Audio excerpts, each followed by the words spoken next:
So I always say, if you don't know where you're going, you'll probably never get there. 80% of people don't even know what they want. And so really sitting every day and listening and praying and getting clear about who I am and what I stand for. And just today, what are my obligations to stay in alignment with my soul today? And recommitting to that every day. And it comes down to everything I eat, everything I speak, everything I wear, every choice that I make is either alignment with that intention or is veering off. That's Rose Cole, and this is episode 220 of Wellness Force Radio. What's up, my friend? It's your host, Josh Trent, and welcome back to another episode for your weekly access to global experts in all things wellness as we discover the physical and emotional intelligence we need to live life well. In this podcast, we talk about rituals, the everyday things we all get to do that connect our habits and self-awareness to living our life well. We're talking with our friend of Wellness Force, world-renowned speaker, author, and spiritual guide, Rose Cole, a modern-day medicine woman. Rose has dedicated her life to the service of others through promoting self-empowerment, self-love, and interdependency, a fascinating concept. Rose survived a traumatic childhood, fraught with abuse and neglect, and was raised in a household full of mental illness, only to be later adopted and raised by a Native American holy man who inspired her studies of shamanic practices and the use of sacred indigenous plant medicines, rituals, and rites of passage. Rites of passage are really what's missing for a lot of men and women across the world, not to mention especially the United States. But before we get into this podcast, I want to talk to you about our sponsor, Organifi, this red, green, and gold juice superfood powder. Not all superfood powders are created equal, especially when it comes to organically sourced adaptogens. But why are adaptogens actually so important? We had a few questions in the Wellness Force community about this question. Adaptogens like rhodiola and ashwagandha, reishi, and many more, they are this unique class of healing plants. They help balance, restore, and actually protect our body. Now, according to Edward Wallace, a famous naturopath, an adaptogen doesn't have a specific action. It actually works in tune with your body to help you respond to an influence or stressor, which helps to normalize physiological functions. Basically, it gives your body a break. And you can get a break anytime you want through your breath or your micronutrients. So this is your breath break. Go ahead. Take a deep breath right now. You earned it. Use this as a check-in for your day, your week, your month, even your year. When you pull in that deep breath and let it go, ask yourself, are you moving in the direction you truly desire? Are you eating the foods that give you the energy to make those clear decisions? Are you taking enough breaks throughout the day, both movement and breath? Give yourself a break today and recommit to your nutrition from the inside out. Head over to Organifi.com/wellnessforce. Use code wellnessforce to save 20% off the superfood bundle pack and everything else. Keep your promises to yourself today. You deserve it. And we're here to help you for less than a few dollars a day. Over at Organifi.com/wellnessforce. Use code wellnessforce to save 20% off. Now, we know the power of rituals and nutrition, both clinically and anecdotally. Research states that habit reformation and rituals for either movement or nutrition go hand in hand when it comes to up-leveling our physical and emotional intelligence in both body fat loss and in gaining strength. So this is why I'm so honored and excited to share this podcast with you. I got the chance to meet Rose Cole live and in person at her home to record this special video podcast. Yes, we recorded a YouTube video here, so make sure you go to YouTube and search Wellness Force to watch the entire podcast in video format, because rituality has never been more important than now. As technology rises and our attention spans are under attack and shrinking, the United States and really our world is in desperate need of rituals and a spiritual connection. So whether you're gathering the evidence that you're supported, that you're loved, and that you're on the right path, or you're simply looking to change the way your body feels or looks in the mirror, this is a powerful show for you, because through Rose's story, the trauma and neglect she experienced at a young age, to then transcend that and go on a journey to create service towards millions of men and women across the world, what she's learned along the way, you will be able to apply these lessons in your own wellness journey that'll help you along your path. We explore Rose's connection to Native American tribes and shamanism, why it doesn't matter how much time has passed when it comes to the power of speaking our truth, practical steps you can take to heal from past traumas, how quantum theory and quantum entanglement play into Rose's work when it comes to shamanism, and redefining masculinity. We've had a lot of attention paid to our previous shows on masculine-feminine balance. Some messages have been quite provoking and attacked. I've been attacked online. This is okay though, because whenever you put your fist in the air and you love something and you shout it out there, you're going to have some people that don't agree with you. That is the beautiful thing about polarity and actually standing for something that you love in our world.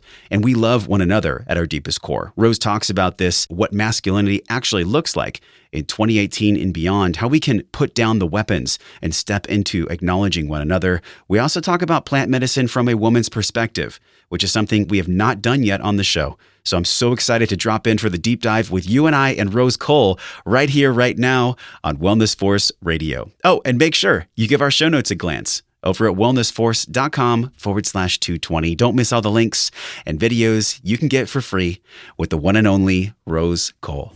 Well, I'm just curious what this is. Like, can you tell us what this is? Yes. What actually is this? So this is the ancient art of smudging. It smells amazing. Doesn't it smell amazing? I love the smell of this.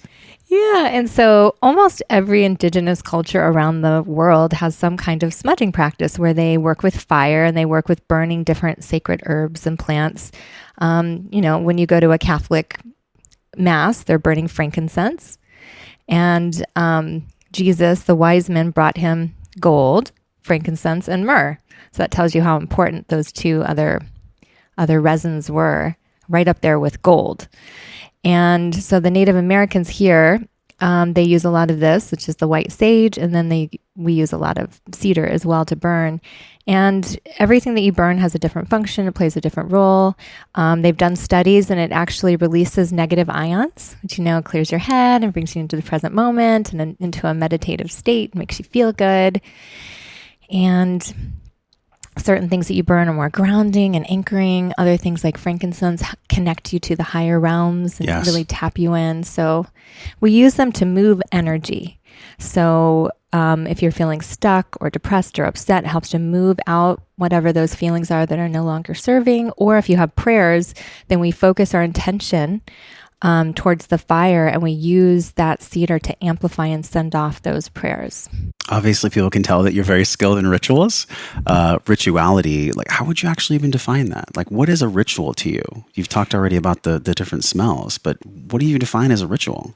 A ritual, as I define it, is anything that you do where you do it with awareness. Where we have awareness, we are breeding and cultivating consciousness. And so you can actually systematically increase your consciousness. You can actually take your present awareness and the way that you think to another level, like a higher vantage point. It's like being on a tree and going a few branches up, where you have a different vantage point of your life. And so that's what rituals do. And anything can be a ritual. It can be your smoothie in the morning, but it's the opposite of habitual. So something you're doing unconsciously. Oh, that's a good reframe. Yeah, so something you're just doing because your parents did and everybody else did it. It's something that you're actually doing consciously. Yeah, this ritual. People have rituals that don't serve them. And I'm so excited to share your story. I did 2 days of digging on you. So you have this fascinating story coming from really a poverty consciousness in the beginning. Very much. And then using rituals as a way to transcend that, to understand we are not just this physical body that we're born into the world as. And you've come across this in your knowledge and the way you've grown. But most people that see this kind of work, they see you with the feather or whatever, they're very analytical minded. They don't want to accept or receive this mode of healing or these rituals as something they can actually use in their life. Do you find that you get pushback on some of the work that you do, these rituals, these teachings? Now I don't. It's very interesting. Now that I'm fully immersed in it and this has become my reality and I believe it myself, now it seems like it's everywhere I go and everywhere, even my dentist, my vet, it seems like everybody I know is into shamanism and is deeply spiritual now. Your dentist is into shamanism? Totally. Yeah. My veterinarian is like one of the most tapped in spiritual shamans that I know. But there was a time where I was very skeptical myself. And I needed proof. I needed evidence. Yeah. And I received it over time to the point where I couldn't deny it anymore. Yeah. I think a lot of us learn rituals from family. Sure. And your uncle was huge. He played a huge role in your life. You're 11 when he first kind of opened you up to this world, right, of healing. What Yes. was that like? Like, do you remember it? Can you take us to that moment when you were 11 and you guys actually had that opening of the door to this area that you thrive in now? Yes. Well, it's an interesting story because my uncle, he was Apache, he was Native American. But when we were younger and I was first adopted by him and he raised me like a father along with my aunt, he was actually a very volatile person. And he would kind of knock us around and he was very unconscious about things. But I watched over time, though these practices and things that I now practice, I watched how they transformed him personally. And towards the end of his life, he was literally a holy man. And he was holding such a state of unconditional love and presence. There was no future. There was no past. He was fully in the present moment. It was amazing. So I got to see what happens when you actually put some of these rituals and rites of passage into practice over time. And so I had the great honor and privilege of being able to participate in things like sweat lodges and going to powwows and sacred medicine ceremonies. And he was a Native American artist and a singer. He would sing and play the big drum at powwows. And he traveled all over educating about Native American spirituality and rites of passage and customs. And he had all these wild adventures where he met like the Dalai Lama and he would open up for these big bands and open up for these big, huge events.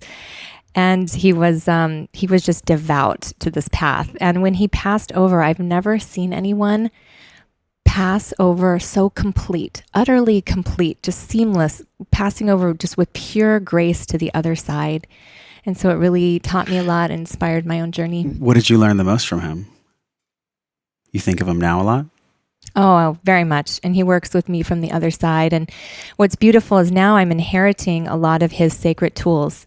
And so it was right under my nose there the whole time that I had all of these beautiful tools, shamanic tools that are now I'm inheriting and being passed down to me, like my medicine box here. He made this. This is what's called a water bird, and this is a peyote button here that's on the front. He did this art, and have other. How old is this box right here? It's probably only about 10 years old, but he left it, and then it was sitting there waiting for me after he passed, ready for when I received my first feather. Where were your parents when you met him, and did they have any role that played into this rituality? Well, I mean, let's see. Where do I start with that? That's kind of a big story to unravel. Yeah. I'll tell the short version, but I've never met my biological father. We're not even sure exactly who he is. We do know he was part Native. And that's a longer story that we have time for. But I was raised by my mom. She was a single mom. She eventually got remarried. She had a lot of mental illness, and so did my stepfather. And so she had several nervous breakdowns when I was a child. He was bipolar. There was a major trauma and neglect going on in my house. And so around the age of 8, I became a ward of the court and was taken away from them on grounds of neglect. They were also doing drugs, and it was a mess. And so I was kind of shuffled around from home to home and eventually adopted by my aunt and uncle who raised me. But it made me a very strong person as an adult. It was really like the training grounds where I went deep. It was like my childhood was a constant daily mind FUCK. It was just constant turmoil from the age of 7 on. I wanted to die. I was very depressed and nobody knew how to help me. And so I was so deep into shame, and I couldn't learn because the part of your brain that learns shuts down when you have a lot of stress and PTSD. And so I had post-traumatic stress syndrome and could barely make it from one grade to the next, and was in this living hell basically every day. And you were pushed into a special ward where like you're considered to have a learning disability. Yeah. Which actually wasn't true, right? At all. No. It was just there was a part of your brain that wasn't functioning properly because of your environment. Yes, exactly. Yeah. So now I see it in hindsight. I understand I went so deep into human suffering and shame and guilt and regret and all of these things that torment humans, so I could learn how to decode them from the inside. So now I can show people how to shift out of guilt, shame, regret really quickly, and how to really step into who they came here to be this lifetime. quantum leaps, quantum shifts. Quantum. And there was many more leaps for you too, because you eventually became a model, and then there was drugs and alcohol, and then there was like relationships and Rancho Santa Fe and like false pretense around what success actually is. Yes. And now tell people what you do now. Like, what are you known for online now? Well, my unique ability is being able to see somebody's highest potential very clearly, like they have a sign written on their forehead. And I can also see what their blocks are and their blind spots are. Right away? Sometimes within seconds, sometimes without even talking to them, just looking at them physically. Wow. It jumps out at me. It's like they're wearing a sign because it's just written on them. And I have a way of being able to articulate and decode for people what it is, what their greatest blocks are, and what the most direct route is to get to their next level. Let's talk about that. The fascinating part about this is that the ability for you to see them, it's almost like you can read their energy from their facial twitches. Like, what is the somatic awareness that you're actually studying within them? What is that like? Yes, when you read someone? It's so interesting because I didn't realize that not everyone did this. Right? Because it was like a fish in water. So I'm reading their energy. I'm reading their body language. I'm reading very subtle things about them. But there's also a deep inner knowing that I have where I'm receiving direct downloads and information from my divine team. And that was something that I did at a very young age. I remember being 2, 3, 4, 5 years old, downloading, talking about all kinds of sacred wisdom and information, and knowing and seeing things about people, seeing their past lives, seeing their karma and their issues, and wondering why nobody was talking about things. Like it was like this big elephant in the room that nobody was talking about, but I didn't realize not everybody else could see it. Yeah, this is like a power, like almost like a superpower. Yeah. Would you say that this is your superpower? Yes. Yeah. You know, when I was a kid, I had something similar in a different vein where I always was concerned as to how people treated each other. I can remember being a young boy and going like, why do people have such disdain and disrespect when they engage with one another? And I came to learn from my own journey with my mom's illness and something similar to yours. It's like, this is actually the gift that we can bring to other people because we've had this dark contrast on the other side. Absolutely. Do you feel like the darkest contrast for you came, actually it reminds me of a video you put out. It was a Facebook video and you're like, listen, I'm going to the police. Okay. I have to go to the police and I'm actually going to talk about this because it's going to make me have a new presence here on planet Earth, here in the world. I feel like that was a really massive threshold for you. I'm curious if you could tell us about that, like why you even posted this video. It was about reclaiming your power after so much time had passed. Yes. So you nailed my superpower, and now my superpower is showing others how to reclaim their superpower.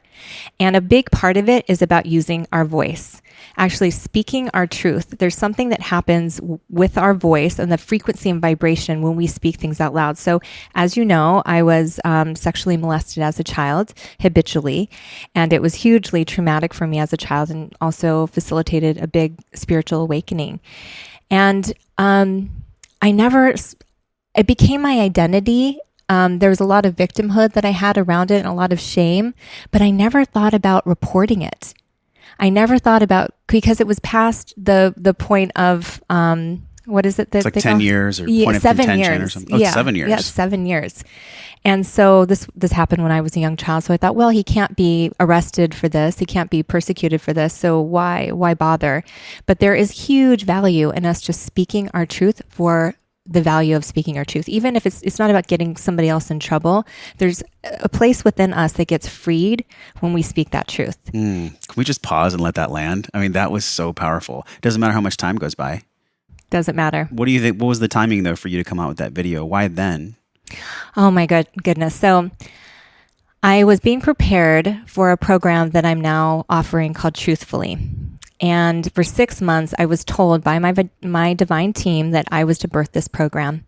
So I woke up in the middle of the night one night and I prayed and I said, please put me into alignment with this program and the message that you're wanting to use through me. And all of a sudden, I was guided to turn on my phone in the middle of the night. And I was all of a sudden brought to this page by this famous actress who tells her story of reporting what happened to her with Harvey Weinstein. Here, he was already being persecuted. I'm trying to remember her name. It's Selma Hayek? Yes. Okay. Did you read that? Yeah, I always prepare for people, but I really was inspired by this video. Like you had technical complications. People couldn't comment with you, but like the message was so raw. The message was so pure. And it was like, it doesn't matter how much time has passed. Yeah. We all get to speak our truth. Yes. No matter what. Yeah. So Selma Hayek, she wrote a very detailed post that was in the New York Times about Harvey Weinstein and her, the abuse that he subjected her to for like 10 years. Now, he was already going and being persecuted by the law. It wasn't about adding to that. And she almost didn't come out and say it. But thank goodness she did, because when she did, it triggered a response for people around the world to say, wow, I'm going to speak this truth. And let's say something happened to you, even just telling your family. Do you know how many people in this world have a trauma that happens or sexual abuse and they don't even tell their mother, even as an adult? Do you know that your husband sexually molested me? Or do you know that my brother Bobby sexually molested me? They don't even want to talk about it with their family. But when we can speak it out loud, it starts to unravel that karma forward and backward. And there's huge leaps that we can take. Oh, let's talk about the karma then. Yes. So I was reading yesterday, 7 years, when you have sex with someone, you carry their electrons in you for 7 years. This is research. At least, right? At least. Yeah. So looking at the karma of healing trauma from the past, I mean, what does that look like in that video? And what did that mean to actually heal it, knowing that so many years had gone by? Like how many years had actually gone by? 30. So, I mean, the electrons were out of you at that point, right? But the energy was still in there. It was some kind of like an energetic vapor that was left over. Absolutely. It's fascinating. In my work that I do, we're doing very deep shamanic work. And, doing 1 or 2 days with me can be like 30 days of traditional therapy, even more. And the coolest thing happens. All the time when I'm working with somebody, they go home, they talk to their mother or father, and they write me and they go, oh my God, this is a miracle. My relationship is completely transformed with my mom. Or my mom just completely transformed out of nowhere without even talking to their mom, without giving them books, without trying to make them change. When we change something within ourselves, we are clearing that karma forward and backwards. And what I mean by that is there are 2 documented studies now where they have taken tissue out of a human body, put it in a test tube, did deep clearing emotional work that changed that person down to the DNA. And they went to go check the tissue in the tube, and it also changed in the tissue in the tube, even though the tissue was taken out before the work. 2 documented cases. So we know that when we change really deep down like this, first of all, we're changing our DNA, we're changing our genes. This is epigenetics, this is proven. And so of course it would make sense that it would be going backwards to our parents, our grandparents, our great-grandparents' generation. And it also, you can see changes in your children. All the time when people come to me and they have behavioral problems with their children, I work with them, we clear stuff, and all of a sudden the child transforms without even having to talk to the child. What are you actually clearing? What is that? Karma. Well, this is the way that it works. Before we come here this lifetime, when we are in the astral, we put together a plan for ourselves. What we want to come down and experience and clear for our whole family lineage, for our family line. So we come down here to the Earth School, we put on our meat suit, and we go and we have certain things we have free will, but we do have certain things that are predestined, that are contracts between other people, other souls. And so we come down here and we get to play it out like a cosmic play. And we get a chance to get the learning, to get the gold that's underneath there, to transform something. Coming back to a place of love, always. It's always about love. And if we don't, we get another chance next time. This karmic, almost like resonance, some people have an easier game than others, right? And I think there's a resentment around that. So, someone that came from being molested and going through what you've gone through, there was obviously a choice that you made at some point, and the choice was, okay, I'm going to take what happened, and it actually happened for me, which is a flip. And that flip, it's not as easy as flipping a light switch. So what was the process of how you grew yourself to be able to flick that light switch? Yes. Well, first of all, I hated being alive. I hated being a human. I hated being in a body. I wanted to leave. I didn't like it here. Yeah. It was way harder than I thought it was going to be. The situation I was in, I just thought, what kind of torture is this? It's being subjected to me. I've been forced to be here. I have these crappy parents. All these bad things happen to me. I don't get the same rights as everybody else. It's not fair. I was in total victimization. And then I had this little remembering from deep within where I remembered that nobody forced me to come here to be a human, that I had chosen to come here, that I wanted to come here. And it was a privilege to be here, and that I had scripted the whole thing. And that just blew people's minds with that comment. Scripting the whole thing from your astral contract. Yes, I scripted the challenges. I scripted the main themes. I scripted what's called your essential event, which is like your original trauma. We all do. This is what I feel that the journey is for us as humans, that there is a moment in time before the age of 7 when these patterns that we want to learn from come in. And I call it your essential event because it's absolutely essential in you being able to fulfill upon your mission here this lifetime. So it's between you and another person. And there's a situation, and it could be a father slapping you. It could be a child in school stealing your pencil from the desk, or it could be, for me, it was being molested. But there is that moment that it was the first original heartbreak, the first really big betrayal. And our consciousness fragments, and that's when your ego gets formed and all of your karmic patterns comes in. And there's certain templates of patterns. There's a certain number of them that come in with, and then there's different flavors of lessons and things that we want to learn. And so then we replay that instance over and over and over again. And that's one of the things I do when I work with people is I help to identify what their essential event was, who the other players were in it, and what it is that they wanted to learn. Because we can get lost, right? We're lost in these patterns. Like, why do I keep attracting men that cheat on me? Or why do I keep doing this and having low for self-esteem? decades sometimes. Decades. It's like the same replay over and over again. Yeah. And people they veer off. And it's so easy to be distracted here as a human. It's like, oh, the food is so good. And there's like, you know. My cell phone. Yeah, great people to date and Facebook and shopping. But you can't take any of that stuff with us. And it's a total distraction. And so people come to me when they're ready for a big leap. They're in a transition and they're like, okay, I'm ready to go to the next level. I just can't see how to get there. And then I help them find this original place and what they originally wanted to come here to integrate and learn so that they can actually put an end to the pattern, so they can actually get the lesson, mark it complete with the Akashic records, and then move on to actually embodying it and living it. What is the Akashic records? I've heard of this. I don't know anything about it. I'm sure that most people, how many people do you think even know about the Akashic records? What are they? What are these records? So they are records that are kept of the things that we wanted to learn and our progress as a soul. And there are people you can go to that can peek into your record, your file, and tell you exactly where you are on your journey, what it is you've learned so far, what is it that you still want to learn, and they very carefully can help you to make adjustments to it. I don't actually work in the Akashic records. I like to actually show people how to do the work that they came here to do. And then you can actually send a message speaking to your divine team to help them to mark it as complete. You can't check these out from the library. No. This is not like something you can just go get. But this is almost like part of the soul contract or completely separate? Absolutely. It's part of your soul contract. It's part of the soul contract. Yeah. How do you feel like you're living out your soul contract now? Well, when I finally realized that I had scripted it all, and then I realized, well, I would never script anything that I couldn't overcome, right? Why? None of us would ever do that to ourselves. So then I was like, okay, not only am I capable of overcoming this, like I know myself, I gave myself something that I can rock, right? And I was like, oh my gosh, okay, so we're here playing this game. Play big. Why can't I just play big? I'm deciding that I'm playing big. I'm deciding that this is complete and that's complete, and I'm just going to live as if I have the power to completely transcend all of this. And then I started to transcend really, really fast.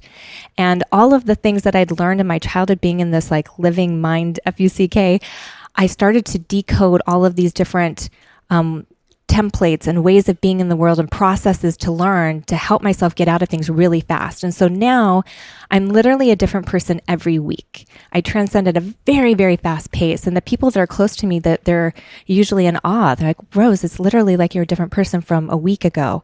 And as soon as I can see a pattern and identify it, because we have all these patterns that are in our subconscious that are out of our conscious awareness. But once I can see it and I have it in my scope, it's done. Don't you think most of these patterns are around worthiness? Like at some point, all roads lead to self-love and self-worth. Absolutely. Right? It's like they all kind of like get cracked there and then it bleeds out. And it's like none of these thoughts that we think are actually us. And this is my path as well. How do you work with people when these thoughts start to bleed through that aren't true? Do you do an inventory of the thoughts, or do you just focus on something else? Yes, I help people to identify what their beliefs are, what the patterns are, what their thoughts, and I show them how to stop it. how to stop the thoughts. It's amazing. People, and I've done this myself, we can be wrapped up in certain thought patterns for years and years and years of our life. Yeah. I had just this year, I blew through a bunch of big patterns, but so I had a absolute phobia of the darkness. I had also a phobia of wildlife. And so I chose to go on a vision quest. So this is one of the things I did. I was going to go on a 3-day, no food, no water. Water I had, but by myself out in the wilderness. I had a guide take me part way. And because I know how to work with the quantum field and do quantum shifts now, before we even stepped onto the path to walk the hour and a half in the darkness down to the place where I was going to be sleeping by myself, no sleep, no tent, just in a sleeping bag on the ground, which would have been my absolute worst nightmare. By the time we even stepped on the path, the phobias were gone, completely gone, like to the point where I just got to enjoy my experience. There was no moon out. It was the darkest it could possibly be. Perfect for you. Perfect. And I was elated to be out in nature. It was like it was hard for me to even relate to the place where I used to be afraid minutes before of the darkened wilderness. It's almost like a systemic desensitization where you take yourself to the thing that scares you a little bit at a time. But it sounds like with Vision Quest, you just jump right in. There's no systematic process. Like you're scared of the dark. I'm going to go to the forest for 3 days and lay in the dark. Well, I used to be, let's talk about this forever and let's slowly massage things out. But now I'm like, because I know what can happen and what's possible with quantum shifts and transformation, I like to get in and do work very fast. So it may not be a vision quest. There's lots of different ways that I work with people. I show people how to shift things like that, where within minutes, literally, you can take some of the biggest patterns of your life and just shift. You mentioned the quantum field. How would you define this entanglement? You know, that you take the tissue out and you do healing with the person and the tissue heals as well. This is quantum entanglement. These things are connected. Right. How does quantum entanglement, how does quantum theory plug into your work? And like, what do you actually see quantum connection as? What does that mean? Yeah. Well, I did hear something recently, which, and forgive me because I'm going to butcher this because I've never actually formally studied any of this. I've just always known from the age of like 3, 4, 5, you could have had this conversation with me. And I understood how I just came in with a lot of sacred knowledge from the other side. But is it what is it in the center of the atom? Is it the proton? I think it's the nucleus. Something like that. Okay, well, I should know that because I took that in school. I did too, but I don't remember. Anyway, the space from the nucleus to the proton, like if you were to take out the space and just take the atom, the center of the atom from all of creation, all of the entire world, it would equal to the size of a sugar cube. 1 sugar cube. So what is the rest of the space within the atom? There's a huge space. So if you look at everything is made out of energy, right? But the actual matter of the entire planet and everything in it actually equals to the size of a sugar cube. So what is in the rest of these atoms, this space where we used to just think that it was just, what is it, air? What is it? Mm-hmm. Well, that is the field of possibility. And within that field is consciousness. And so what shamans have known for eternity is how to access and work with this field of possibility. And you do it with focusing your thoughts. And so what shamanism is basically quantum physics. You're using your faith and your belief and your thoughts to focus on whether it's fire and smudging or doing some kind of a ritual. You're focusing your attention and you're able to change your reality at a really, really fast pace. This changing of the reality, a lot of people do this through medicine, but you can also get it in many different ways. You can do holotropic breathing. You can go for a workout. Yes. What is your way outside of plant medicine? Because I'm really excited to talk to you about plant medicine and what you do in that regard. But what is the way that you take that loving ownership of that state outside of plant medicine? Is it through any kind of specific exercise practice or breathing, or what's that look like for you? Well, meditation is a really big one, right? We know that shifts our consciousness faster than just about anything else. But I have different processes that I take people through, how to decode and hack their mind. Hack in a good way, though. Yeah. I hear the word hack, I'm like, whoa. Like hacking with a knife, like it sounds like yeah. Like even biohacking. I hear biohacking, I'm like, that just doesn't sound that great. Yeah. But people come to me that are highly intelligent and their mind is almost like Fort Knox, and they'll have a blind spot that is so hard to uncover and decode, and I can show them how to decode it. So I have people that come to me that are psychologists or Ivy League professors, or I even had recently a psychiatrist who came to me who has like the top level of security clearance in the country. So these are highly intelligent people that know a lot about psychology, right? But they have their own blind spots where they've compartmentalized things in their mind so they can't see what their blocks are and how to go to the next level.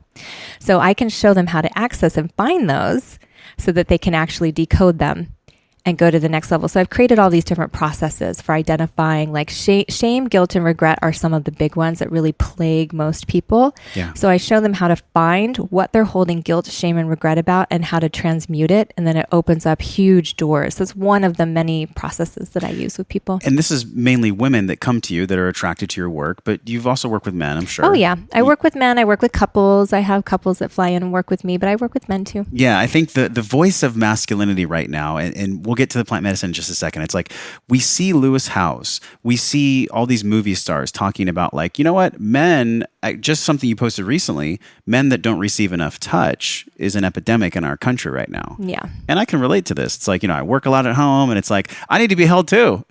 Totally. Men need this human connection, right? How do you think that this narrative around men softening but still holding their power can be actually achieved in our current society? I love this question. I just did a call with my community on this topic. I think we need to redefine what masculinity looks like. Yeah. It's not about being tough. It's not about having to put up this armor and be invincible. When a man can cry and be vulnerable, that's incredibly masculine. And it's really hard.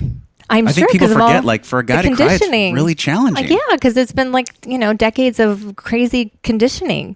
And women haven't had that same conditioning. We can cry and we can be vulnerable and we can be sensitive. And so, this whole thing about the patriarchy, like down with the patriarchy and like women like jumping on this bandwagon, I think it divides us a lot because then it makes it two different teams when really each of us has the divine masculine and feminine within ourselves.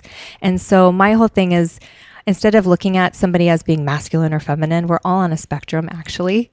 And how do we reach out and actually just meet in unity? And so we actually had this big thing happen in my women's community recently. It was a women's community and we had two men that said, hey, we were really resonating with your work and we want to join. And we realized like, wow, by keeping out the men, we are creating more polarization in two teams. And so now it's the Walk in Beauty tribe instead of sister tribe. Yes, Rose. Yeah. I love this because the Me Too, we know that it's shifting to We Too. And you and I had dinner and we talked about this. It's like, it's not us versus each other. The only way that the healing is going to happen is collectively together. Yes. And, we had Brad Burge from MAPS organization talking about psychedelic healing on the show just a few weeks ago. And I'm thinking about the way that you use medicine. Mm-hmm. You're this modern medicine woman in our digitally focused world, but yet you're bringing people back to the earth, back to the clouds and dirt where the healing can actually occur. You can't heal through a phone. It's just doesn't work that way. How would you describe the work that you do with plant medicine now? Like, what does that mean to you? And what's the way that you actually tell people when they ask you? Mm-hmm. Well, I do work with people virtually too. We work over video and there's a lot I can do virtually. But yes, people usually fly in at some point to work with me in person. And I've been studying sacred plants for over 20 years. And every culture around the world, pretty much every culture around the world has sacred plants that they've been using that facilitate spiritual awakening. And so you can study the Druids and you can study down in Peru. Of course, ayahuasca is really big right now. It's making waves across the world and shifting our consciousness really fast. And in the path here in North America, we have the peyote. And so sacred plants have been instrumental in my own awakening over the last 20 years. Quantum healing and shifts. It's only one of the tools that I use. Yeah. But we have the great honor now of having our own branch to a Native American church, as I was mentioning to you. And so now I'm able to use this work totally legally. Tell us about that. You have a specific card. A lot of people don't know this. Paul Chek actually has a card here in Vista. Tell us about this card. Like, how did you even get that? This is a very special thing. Yes. So there's a Native American church that's based in Utah, and they went through the process of being persecuted for their spiritual beliefs and their right to use medicine. And so they went through the legalization process and they won. And so now our mother church is the Aklavaya Native American Church. And just recently, me and two other women were given the right of given our own branch of this church. So it's called Beauty, Way, and Unity. And there's no dogma that's connected with this church, but it gives us the right to use our sacred sacrament, our plants. And we're also able to use birds of prey, feathers, and parts of birds that normally would be illegal to use, like eagle feathers. This is from a golden eagle. This is from a golden eagle. How old is this feather? I don't know how old this feather is. This was given to me by the man who gave me the right to carry medicine. When he initiated me, he gave me this. This is a golden eagle feather, and this is a bald eagle. The contrast of ceremony and rituality, the way that you give this gift to people, is it always something where there's 10 people or more, or have you done sessions with people where it's one person? It's you and one person. Most of the time when I use it, it's just me and one other person. Oh, this is most of the time. Mm-hmm. Yes, I do a lot of private intensives, or couples will come to me on the brink of divorce, and it'll be me and maybe one other person helping me facilitate in just a private setting. But I do lead smaller ceremonies. It's not something that I do as part of my business or part of something I do for money. In fact, I have never received payment for the medicine work. It's my gift. It's something that it's my spiritual path. And so I give it away. Yeah. But it's one of the many tools that I use. And with these tools, we know that there's so many beautiful benefits of the tool. But let's talk for a moment here about some of the pitfalls. There are people that abuse these tools, these ancient tools. Absolutely. Los Angeles is like completely inundated with people having ceremony in their living room. Meanwhile, I don't think they actually deserve to pour. Well, it's a hot topic right now because, yes, there's a lot of people serving all kinds of plant medicine right now. And one of the things that my partner always says is, you don't actually drink the medicine, you drink the cook. And so the person who prepared the medicine and whatever ancestors or lineage they are working with is really, really important to know. And so I tell people, use a lot of discernment with who you take medicine with. Really listen to your intuition. And if you have something that says, maybe I'm not totally safe here, then really listen to that. If it doesn't feel right, if there's any doubt, don't do it. Yeah, don't do it. Yeah, because what we now know is that there are different energies that each person who pours medicine is working with. So I'm connected to a lineage that goes back thousands and thousands of years. So there's a lot of protection that I have for being part of this lineage. If somebody just picks up medicine and they're wanting to pour, you don't know what spirits and what energies they are working with and what kind of protection you have. And when you're using these medicines, you're opening up portals. And so you're leaving yourself wide open to all kinds of energies coming in and affecting you in a lot of different ways. And so, we see people that have psychotic breaks. Yeah. We see people getting injured. There's recently people that died down in Peru because in Peru with ayahuasca, yes, there's a vine and a leaf mixed together, but there's another way of serving it it's another kind of medicine, which I forget the name of it. But when that type, if you put in just a half a cup too much, then it's fatal. This is the Toei where they're putting in too much of that medicine. I think I heard something like that. Is that what it's called? Yeah, I don't know what the name but they're not pouring it with intention. Right? See, mm-hmm. Yeah. Yeah, so there were several people that died recently. So it's a really big deal for the setting to be a place of trust, a place of love, yes. A place where, we all have this inner guidance, right? Totally. When people lose touch of this inner guidance, how do you think plant medicine brings them back to that inner guidance? Well, many of these plants fall under the title of entheogen, and entheogen means reveal the God within. So each of these plants has a real spirit that is connected with them that can guide you and bring you back to yourself, to bring you back to what I call home, that place within you that has never been hurt and never could be. And that's why it's important to work with a plant that has a plant ally. There's a lot of people that are consuming these synthetic plants nowadays. And again, there's a lot of fatalities, even synthetic marijuana and things like that. Yeah. There's no plant ally. It's a chemical. When you are using a plant that has an ally, they are leading you home. It might scare the crap out of you. You might see some things that you don't want to see. It might be a hard pill to swallow, but there's an ally that's there that has an ultimate intention of leading you back to yourself. And really, that's all roads leading back to love. Absolutely. Right. And it sounds trite. It sounds like it's almost too good to be true. But I remember Ram Dass, he came out with a documentary recently, and he was like, I just realized after all my teachings, all that I really am is just loving awareness. Yeah. That's all that any of us are. Simple, right? Easy. It was there the whole time. Simple. Yeah. We're going to link so much information about you in the show notes, but I have some unique definition questions for you. Okay. So I wrote down some words, and I want to know what your definition of these words are. It doesn't have to be too long, but how would you actually define the authentic voice inside of us? What does that mean to you? How would you define that? The authentic voice. The authentic voice is our personal truth, our soul's voice, our soul's truth. There's a place within us where we know what is right for us and what we love and what we have an affinity for. And when we have the courage to speak that and stand in it, then that to me is your authentic voice.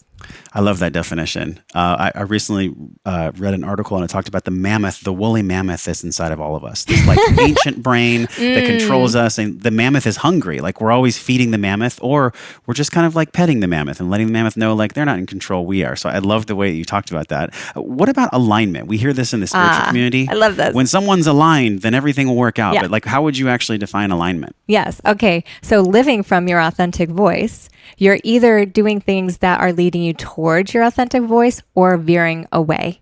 And so that is alignment. When you are living your authentic voice, you're doing things that even if it doesn't make logical sense, your soul says this is the way, and your soul always knows. When we veer off, it means pain and trauma and hardship. And it might seem like the easy way, but when we come back to our authentic voice and really having the courage to fully stand in that, life does get easier and there is more flow. And then that's when we can really fulfill upon our sacred purpose this lifetime. And we get to call in support to do that. Yes. Because I think most people listening are like, well, she thinks it's so easy. She's got it all figured out. You've done so much work. You've called in so much support for yourself to be able to be at that place where you can flick a light switch if you want to. Yes. And that's what I teach people how to do, how to be in communication with their divine team. I tried to do it myself for so long, and it was like pushing a boulder up a hill, and I have a really strong will, and I learned I'm stubborn. But when I finally surrendered and allowed myself to be used as a vessel for my divine team in communion with my divine team, oh my goodness, I will never go back. I surrender to them every day. And that's what I teach people how to do. When you surrender to their will and their guidance, then you are used as a vessel, and then they show you how to come into further and further alignment. And you probably get this too. Then what happens if you veer off? The slap on the back of the hand, the repercussions of not being in alignment are huge and painful and ouchy and so not worth it. So now my life has gotten so much easier when I just have given that up and just not tried to veer off. Oh my gosh. It's funny because the podcast is Wellness Force. And for so many years of my life, I was forcing things. But now I know it's actually harnessing this force. And then that's where our alignment exists. So then how does intention play into this? How would you define intentionality? So I always say, if you don't know where you're going, you'll probably never get there. And 80% of people don't even know what they want. And so really sitting every day and listening and praying and getting clear about who I am and what I stand for. And just today, what are my obligations to stay in alignment with my soul today, and recommitting to that every day. And it comes down to everything I eat, everything I speak, everything I wear, every choice that I make is either alignment with that intention or is veering off. Last three questions are at this intersection of spirituality, emotional intelligence, physical intelligence. I mean, this is what I feel like wellness really is.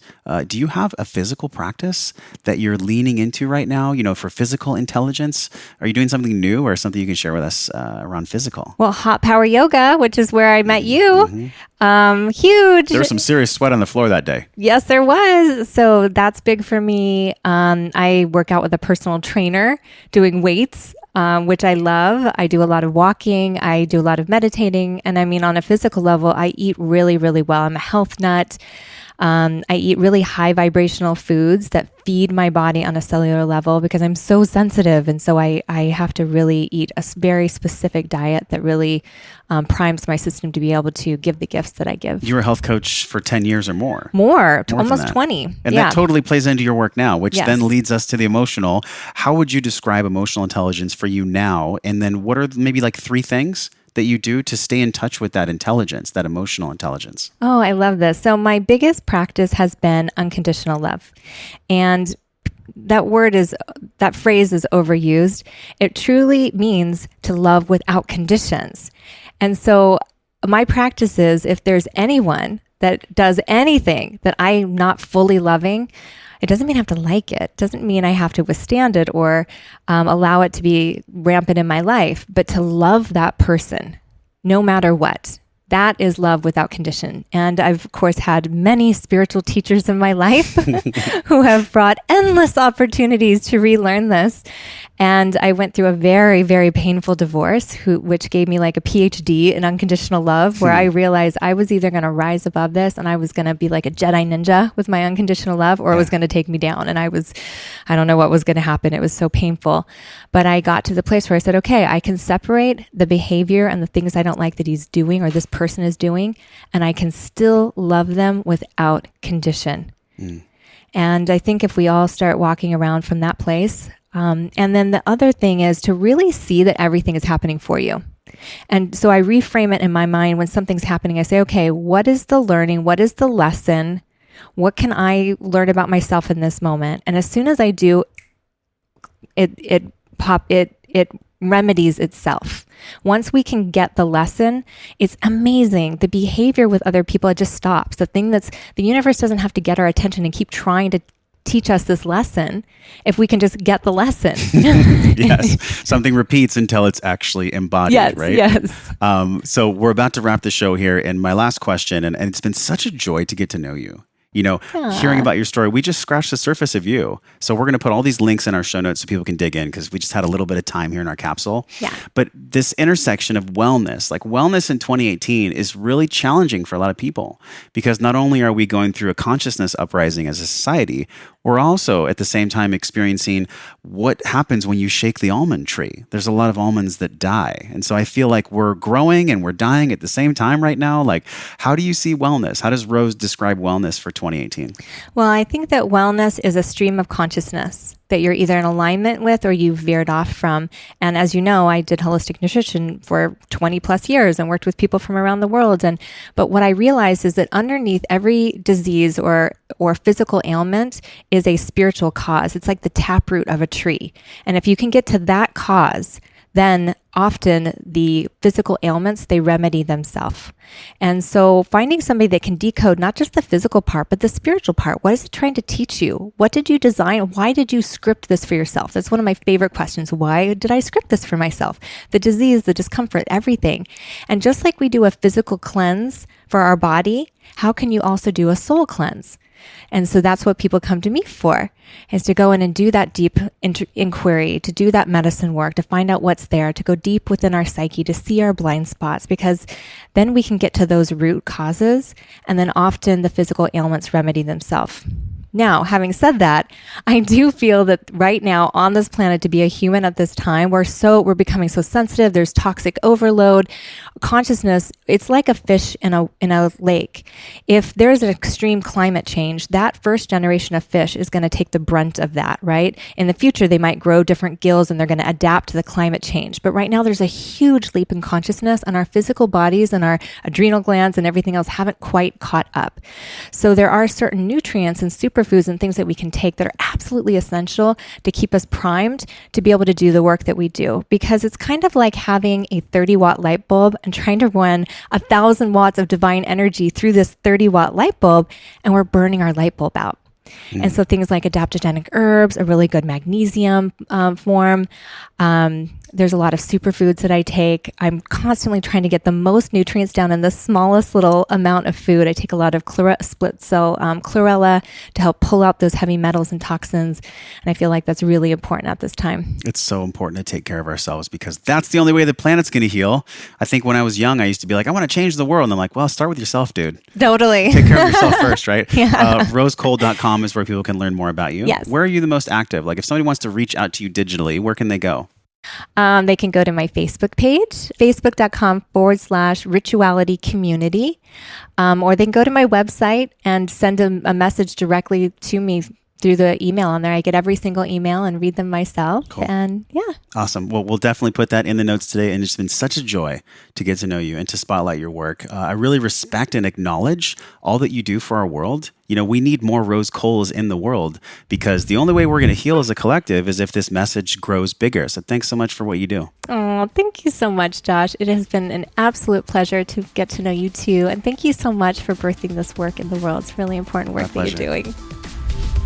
Hey, my friend, thank you for hanging out and growing with me on today's show. Remember to hit subscribe, share this podcast with somebody you care about that you think gets to hear this message. Support the show by leaving a 5-star review for the podcast right now, simply by tapping on your show artwork on your iPhone. Click that purple link that says review this podcast. It helps the show reach more conscious and smart people like you, and your voice will attract more world-class guests that want to come on the show. So let them hear your voice. For all the downloads, videos, links, and free resources mentioned on the episode, go to wellnessforce.com/radio. And while you're at my house on the web, join us in the Wellness Force community newsletter on that page, and I'll send you 4 free guides around staying healthy with your eating, moving, and sleeping while you travel. But don't let this conversation stop here. Join a group of people like you over at the Wellness Force community Facebook page. This is where we talk about the things that really matter. We share our wins, inspirations, struggles, and a lot more. So join us, tap on the show artwork on your phone, and hit that purple link that says join the Facebook group, and I will welcome you at the door. Okay, now you get to go out into your world and create impact for the people that you care about. So until I see you again real soon, I'm wishing you love and wellness.